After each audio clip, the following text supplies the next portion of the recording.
Nagkaisa ang lahat ng senador na karapat-dapat si Pasig City Mayor Vico Sotto sa iginawad sa kanya na International Anti-Corruption Award ng US State Department. Sa Senate Resolution No. 660 na iniyakda ni Senator Panfilo Lacson, ang lahat ng senador ay naging co-author.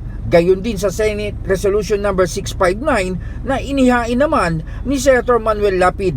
I thought I should not let this opportunity pass not to recognize a rare feat in public service. Mr. President, it is my honor to present before this august chamber Senate Resolution No. 660 honoring and commending Mayor Victor Maria Regis Nubla Sotto, popularly known as Pasig City Mayor Vico Sotto, for being recognized as one of the international anti-corruption champions by the United States Department of State for prioritizing anti-corruption initiatives. Pasigueños are fortunate that they have gotten themselves a leader who embodies wise thoughts, prudent actions, and the selfless intention to advance the well-being of his constituents.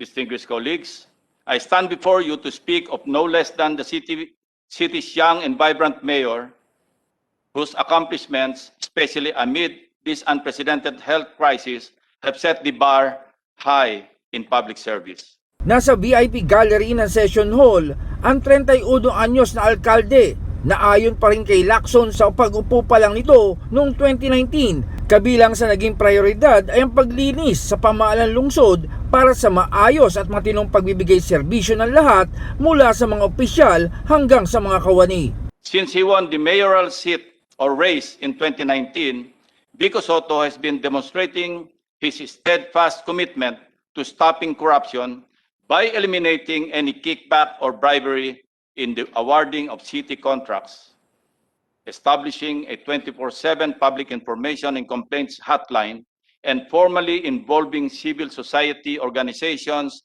in the city's budgeting and policy making. Ang kanyang tiyuhin at ninong na si Senate President Vicente Sotto III ay hindi na rin itinago ang labis na paghanga sa tinamong pagkilala ng kanyang pamangkin. Hanya, binigyang pag-asa pa ng alkalde ang mga nagdududa na may mga matitino at tapat pang mga halal na opisyal kahit sa lokal na gobyerno lang. Sana all, like any millennial and even those who are not, would normally say, when one is hopeful for a pleasant situation that happened to another, would likewise happen to them. These are the exact words that people usually utter when they talk about Mayor Victor Maria Regis Vico Sotto since his election as Pasig City Mayor in 2019. Sana all taga-Pasig, sana all katulad ni Mayor Vico Sotto. Mr. President, what he has accomplished as someone who is relatively new in the political arena is truly impressive and laudable, to say the least.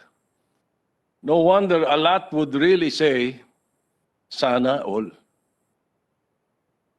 While youngness or youth is sometimes being yelled age, and the regularization of contractual workers who have been serving the government for more than 20 years, to name a few. And now, by reason of his earnest efforts against corruption and his commitment to transparency initiatives, Mayor Vico received a recognition awarded by the United States State Department as one of the international anti-corruption champions. This has brought optimism in a government where corruption is the norm and goodness and honesty are the exceptions. At ang kanyang personal na mensahe, and so to my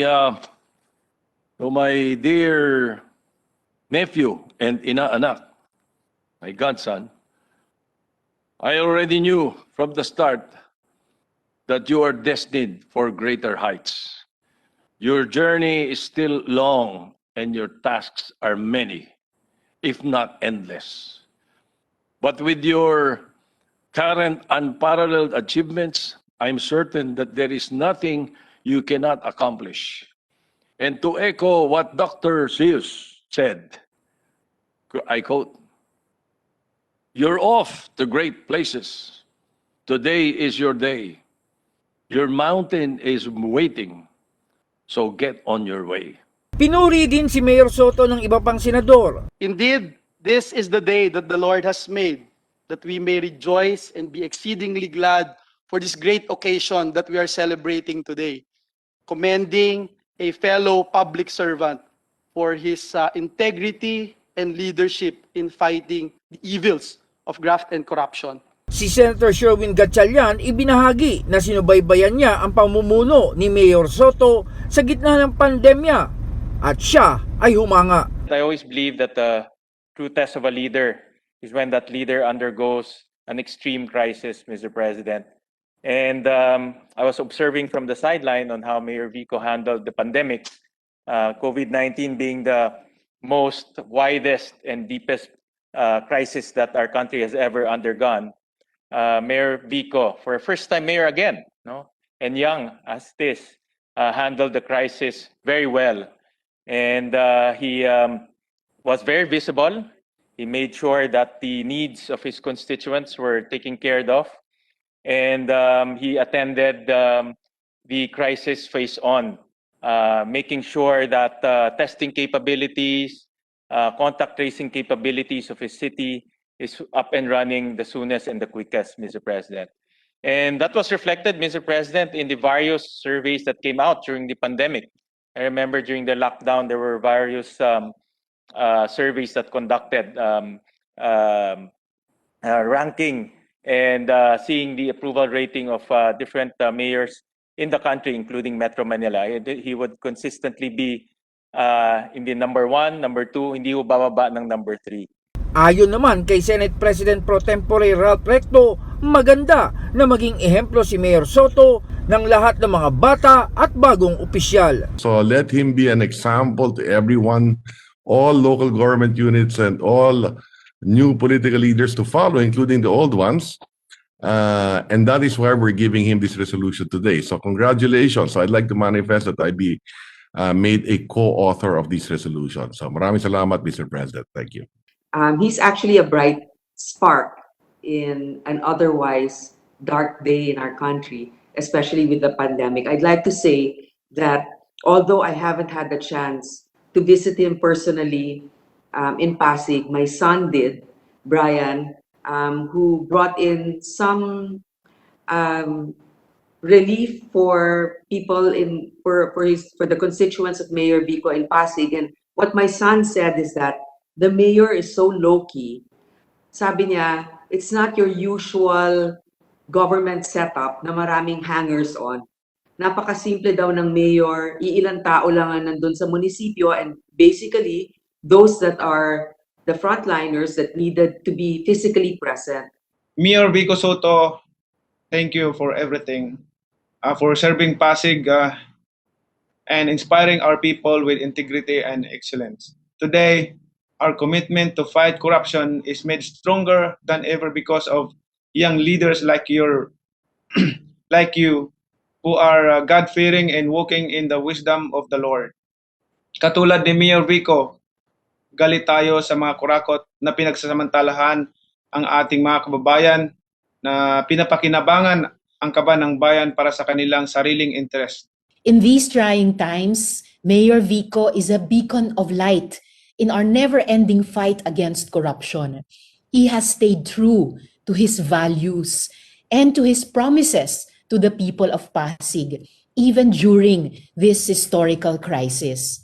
More important to me, actually, is that we share the same hero. I understand he is also a big fan of the late Secretary and Mayor Jesse Robredo.